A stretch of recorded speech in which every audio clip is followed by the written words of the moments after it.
Welcome back to Takacs McGinnis Elder Care Law Hour. I'm Barbara McGinnis, where we always talk about the issues that relate to aging, chronic conditions, and unexpected illness. In today's episode, we're talking about the opioid crisis and how it affects our seniors. And I'm Tim Takacs. When you think about addiction, oftentimes you don't picture a senior citizen. However, addiction knows no age. Joining us is Tricia Benitez, a treatment specialist with Addiction Campuses, to speak specifically about the rise of addiction in older adults. Welcome, Tricia. Thank you so much for having me, Tim. Tell us a little bit about the statistics on substance abuse disorders among people older than 50. As we all know, addiction is not a illness that is going to subject itself to one demographic or the other. And roughly, we're seeing that about 2.5 million elders are suffering with addiction these days. It's quite alarming. How many did you say? 2.5 million? Yes, unfortunately, 2.5 million. Not 1,000, not 100 million. 100. Yes. Okay. Well, we are talking about opioids and illicit drugs, but what about alcohol? Alcohol plays a part, right? Alcohol plays a huge part. So as people get older, their life does change. They may retire, which can also affect their use. It can have a more onset of use. For instance, I'm going to celebrate my retirement by having a few drinks, right? Well, that may be okay for a moment. However, it can easily turn into a snowball effect and be devastating later on if not treated or addressed by, hopefully, the family. It can become a lifestyle. You know, we're not waiting for the evening cocktail. It's 5 o'clock somewhere all the time. Sadly, right? That's so true, because this is a primary reward of the midbrain. So they're spiking their dopamine, they're feeling good, they're balancing everything out, and that's how they've created their new version of normalcy. So you're completely right. Yeah. So when people age, how does their definition of alcohol use and drug use change? So and why is that important? Sure, thanks. That's a great question. So the actual definition doesn't necessarily change. It's their perception of how it changes, or perception of what they find to be okay, and their family kind of allows it because, oh, well, Grandma Jane's 85 years old. She can do whatever she wants, right? And that's not necessarily okay, because this could actually ensue a very catastrophic remainder of her life. So it's things that take place would be, for instance, the retirement, things such as a loss of a loved one, loss of income from that said job. Things of this can be very devastating for our elder population that some of us may not even be aware of quite yet. Well, I think what we see some of is that not only is it just a lifestyle change, but it's a little bit of self-medicating. It's a little bit more acceptable and available. The alcohol, you know, is a little bit more acceptable and a little bit more available than some of the other drugs.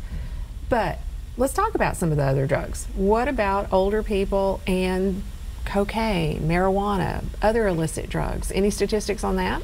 So we don't have any exactly right in front of us to give a direct number. However, the use of people of our older generation using things like cocaine and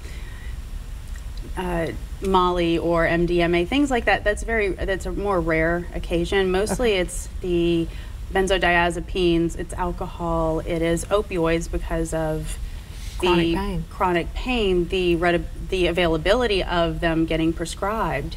So all of those things come into play. So really not so much, honestly, with what we're seeing on a personal level as far as cocaine or illicit drugs like that. So of an older person, what's a typical profile, you know, of someone that you're seeing in your practice?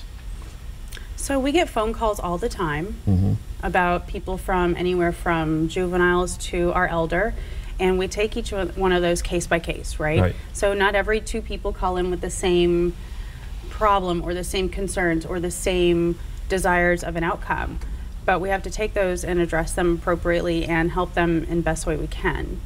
Most of the time, the older phone calls that I get personally are typically a derivative of alcohol and opiates most of the time, and a little bit of benzos, but not Yeah. Not as much as you would think.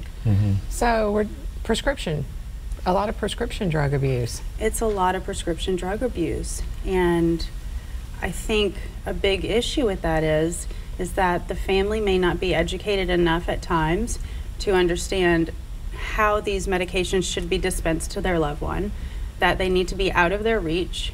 And if they get to a place where they have to have a caretaker in the home, how educated is the caretaker on counting pills, on educating the family of when have they taken their last medication, et cetera, et cetera. So medication mismanagement in some ways is what that is, which we see a lot in our practice, and we don't often think of it as like opioid or whatever, but darn near anything, right? That they may be prescribed. Now, what about medical marijuana? Are we seeing any of that in Tennessee? So, personally, thus far in my field, I have not run into too many cases of that. Right. However, the question gets brought up, and that's a personal decision between a patient and their client. At Addiction Campuses, our goal is to help somebody who is suffering with addiction from something that is altering their everyday life. So that's our main goal with that. Right. Right. I mean, that really becomes the point of when are we taking these medicines and when is it impacting our ability to function. And for a senior, we're not necessarily talking about job function, but we may still be talking about driving. We still may be talking about ADLs and safe living. Exactly. Right? Exactly. We're talking about, can your grandmother get herself from her bedside to her restroom? Right. Can she do this alone? Does she bump into walls? Because heaven forbid she takes one of these medications and that could easily be a substance misuse, correct? Right. If she becomes impaired, she falls, something bad happens to her. She falls, she could suffer a stroke. The laundry list goes on and on. So we have got to really be aware of these things in our elders. So is it, because of age, is it ever acceptable to start, making these, blurring the line about when is it an addiction, when is it a problem? So, I get a lot of that is asked to me in a funny way, in a funny question, because people say, well, my grandmother or grandfather they've gotten this old in age, let them do whatever they want. However, by allowing that type of behavior, you're not just hurting your grandmother. It will and can cause conflict between the remainder of the family. For instance, if I didn't want you to let grandmother eat that or use that or take that, and you do because she's earned her willing right, that can cause conflict. So again, that goes back to addiction is a family disease. It's a family problem. It's not a singular issue by any means. Okay, so Tricia, let's switch gears just slightly. We've just got about a minute or so. Sure. Is that okay? So you provide treatment to everybody, but particularly older people that need help. How is treatment funded? How does if an older person calls you and needs help, who pays for that?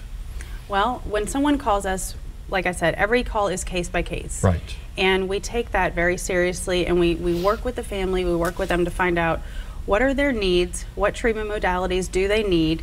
We figure out if one of our facilities is going to be the most appropriate for that person. Then we go from there and just figure out what type of insurance they do have or don't have. Right. Does Medicare cover this? Medicare. Do you know? Medicare does cover some parts of addiction treatment. Yes, Gotcha. It does.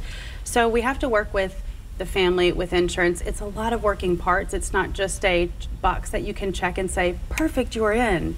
It's a lot of understanding where they are, what's going on, what they need, and how to help we do them. have your contact information. So if people wanted to know more about how to talk to you or one of your other counselors, Addiction Campuses Helpline, 1-888-614-2251.